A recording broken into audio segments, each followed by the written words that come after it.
اگر ہم زکوٰۃ دیتے ہیں غریب،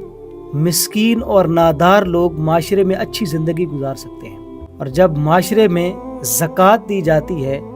تو غریب لوگ جرائم سے بچتے ہیں، لیکن جب زکوٰۃ نہ دی جائے اور غربت بہت زیادہ ہو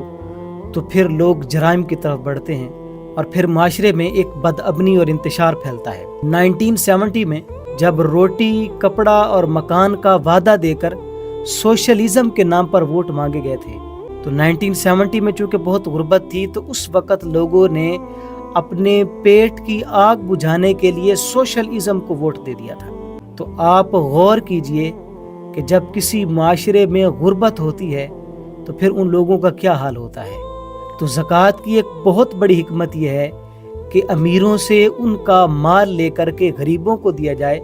تاکہ وہ زندگی اچھی گزاریں اور معاشرہ ایک امن والا معاشرہ بن سکے۔